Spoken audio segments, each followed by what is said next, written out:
This week, Ruben Amorim sat down with Owen Hargreaves at United training ground and said on camera that he will change his system. That is a story, not whispers, not leaks, not a source, straight from the manager's mouth. Publicly committing to a structural shift, right as the noise around his job is at the loudest. That single sentence flips the entire conversation from this guy's not going to adapt, how can we ever move beyond all of these issues that we're seeing, to, okay, what changes will we see and how fast is that going to be? So in today's video, we're going to look at one thing. We're going to treat that interview as a line in the sand. We're going to lay out what this announcement actually signals, how we think it might translate on the pitch, and the simple tells to prove whether or not this is a real turn or if it's just words. So, no whiteboard, no 10-pass diagrams, just clear changes, hopefully. So why does it matter this week? Well, I would say up until now, the charge against Amorim has been very, very simple. Too rigid for this league, too slow to adjust when games have turned into a scrap for second balls and set plays. The shape that made his name has often looked fragile when the tempo spikes. That's the reputation that he's been carrying. So sitting down with Hargreaves, committing to a change, he has moved the target onto himself, but in a useful way. He's put a timestamp on accountability. From this point on, it's not about whether he believes in flexibility, it's about whether we see it in his selections, in the distances, in our lines, in behaviours, in the shape.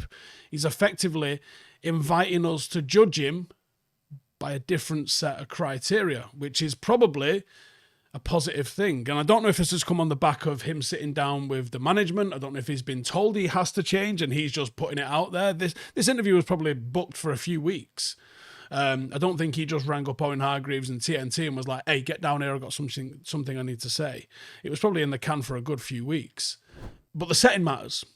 This wasn't a throwaway line after a match. It was a deliberate sit down to talk through the demands of the Premier League and how they're different, and how he acknowledges that, and how he acknowledges as well that the old structure won't always cut it. Now that is intent. It isn't an accident. So what is he telling us between the lines? Let's strip it back to the three main points that I thought he made in that conversation. First one is that the league is a different animal. He leans into the reality, the physicality, the second balls, the set pieces, and the transition that defines too many moments to ignore. You can be the better footballing team and still lose because of those moments if you don't build for that environment. The back three was a solution, not a religion. That is massively important, I think. He talked about how he originally pivoted to it because of how opponents built up and where that created overloads. That, to me, is a problem solver, and a problem solver's origin story. The Premier League is presenting a different problem. A different platform would be fair to switch to. The squad profile has shifted. He openly talked about how he's had more power, more pace up front, and players that change how opponents press and let you threaten depth without major elaborate preparation. It means you can go direct. Yeah, it means there's less dependence on moving the ball through the thirds to reach the final third. And maybe one other thread that he sort of touched on was leadership and edge. He doesn't just say that the team needs leaders. He says it needs mavericks, players who don't wait for permission when a match is on fire. System change is the structure, but mentality is the ignition. And I like that. It's a little bit of a throwback mentality rather than, no, I'm playing this way and you all must follow it. No, he's saying I want people that are going to understand the game and take it on. Okay.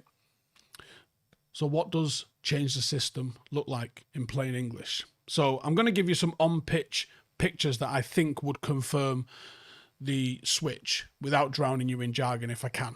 Okay, so if he follows through, I think you'll spot these from the terraces and on TV. First one, back four mentality. Now this is less about the formation graphic and more about the habits. Fullbacks might start a touch deeper. They might start a touch wider. They might not permanently live in the last line like wing-backs do as a full front five across the back line.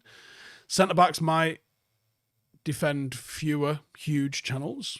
Midfielders might sit 5 yards closer to defence to launch pad where opponents counter.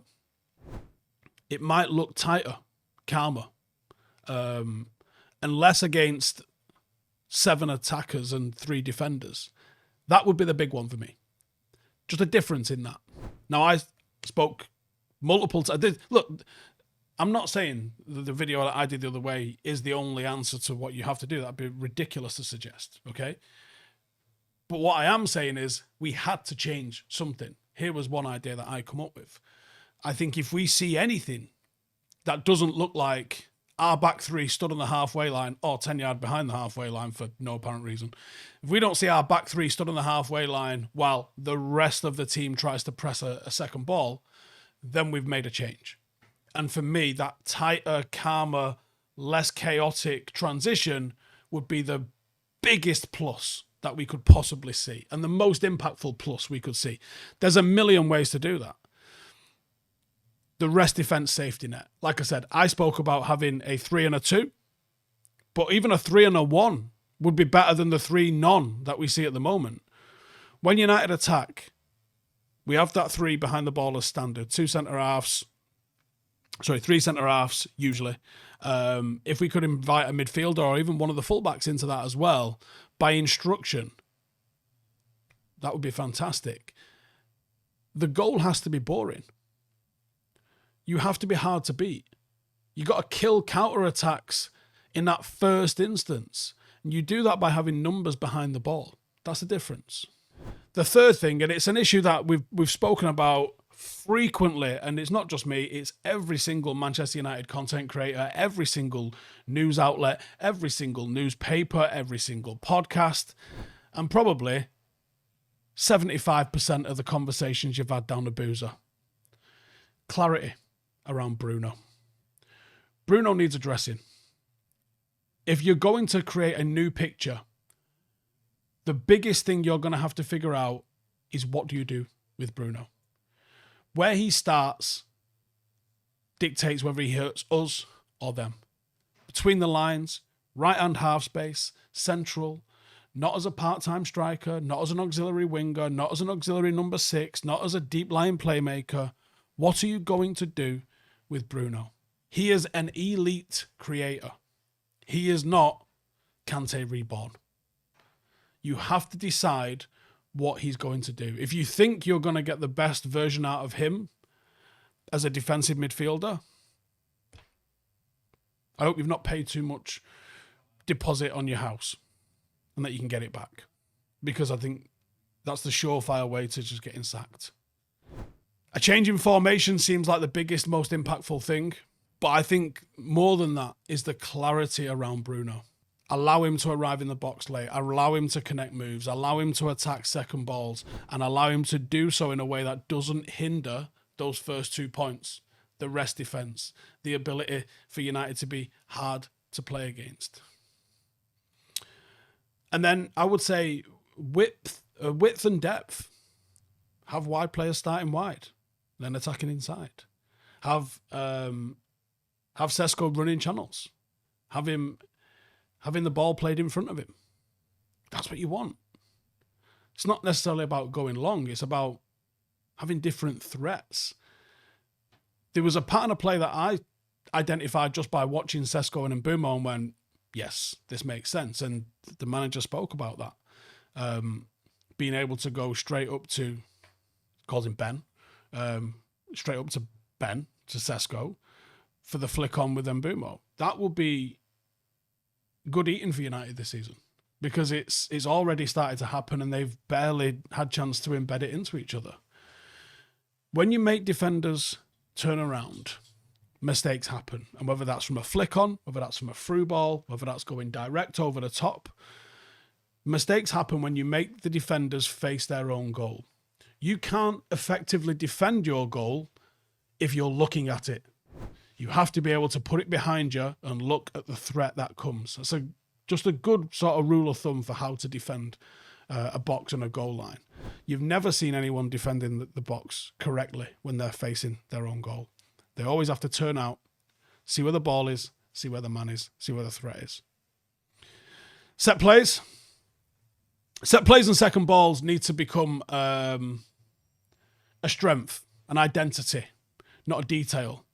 First contact aggressive, default aggression, clear blocks, clear the edge of the box for runners. The Premier League is brutal in those moments. Getting good at the phase one contact at set plays is non-negotiable. Whether that's the goalkeeper coming and claiming things with violence, whether that's the likes of Matty De Ligt or Harry Maguire because of the ability, or even Casemiro. We've got players who can get first contact at set plays. Why are we so bad at them? That requires training. That requires a demand of aggression and effectiveness in those areas. And then the simple game day tell that's going to prove all of this is real. A couple of quick things that you might be able to spot from the first whistle. The goal kick structure. Are we seeing a difference in the patterns? Are we seeing a difference in effectiveness? United go long frequently. I don't want to do that. How do we look after a regain? The first instinct is forward into space. Okay. Is it a blind punt? That's not control. There's a time for go fast and there's a time for slow it down. Sometimes you might want to hold on to the ball. Bruno's map. Is he living between the lines? Is he covering the entire pitch? If Bruno's heat map is the every blade of grass, that's not getting the best out of him. You want him to occupy zones where he's a threat. Winger starting points. Now, I'm not saying they should be here or they should be here. I'm just saying, let's see where they are. What are we doing to expose the opposition defences? Are we starting narrow and going wide? Are we starting wide and going narrow? Are we playing closer to Sesko? Are we both playing closer to Sesko as wingers? Is one going wide and one coming short? Does that then invite the wing back on that side to push on into a different area? The winger starting positions are going to be very important for that. And then the biggest, most noticeable one is the double pivot. Linked in with what happens with Bruno. You can't play Bruno in the double pivot in that 2-6s role or even as an 8. It can't be done. We saw enough of it last season where individually he was playing well, but as a team we weren't. And this season, it looks utterly chaotic. Let's see a midfield pair or switch it to a 3 and you might be able to get away with all 3 of them playing there. And I don't care what the lineup graphic says when it's a 2 that's playing there. Are they playing like a 2? Are they screening the defence in behind them? Are they looking for one another when they get on the ball to elicit a level of control? That's what we need to see. And when we counter-press, is it one person going to delay? Is it one person going to try and win the ball? Is it 2 people going to immediately try and win the ball? Are we immediately dropping off to regain shape? Whatever it is, it just has to be different than both that midfield pair trying to win the ball, one pass, splitting them, and then us having 4 against 3 in the back line. We have to find a way to make the opposition struggle to get from the edge of their box to the edge of our box. Because right now, people are doing it with 1 or 2 passes, and that's not acceptable. I would say we want to see improvement at set plays, and I would like to see improvement off the bench. I would like to see his subs being effective. Can we make substitutions that drive a shape change rather than a like-for-like positional change?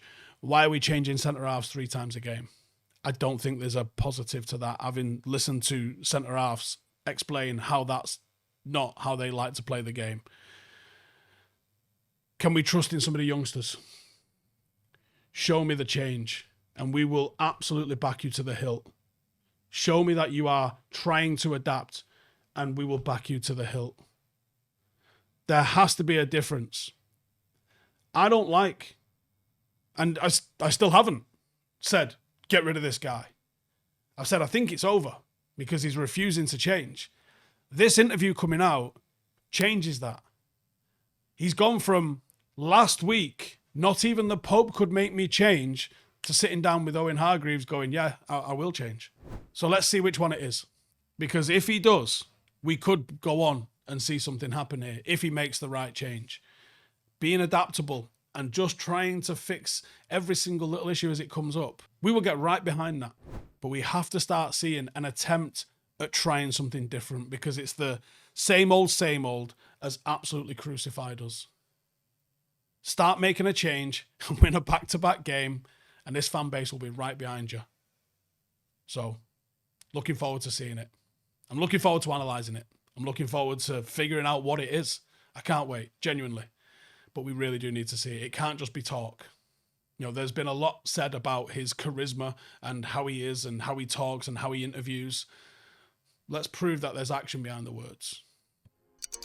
Hey, thank you for watching the video. If you are new around these parts, then don't forget to subscribe. My channel is proudly supported by my community on Patreon. If you'd like to get a little bit of extra content, a Discord group, meetups, five-a-side games, weekly podcasts, behind the scenes, and even an occasional bit of transfer news as and when I get it, then for the price of a pint, you can show your appreciation for the content that we make and get some goodies for doing so as well. Check the link in the description or click the button right here. You'll also find all of my socials here too if you want to follow me on any of those platforms. Nice one.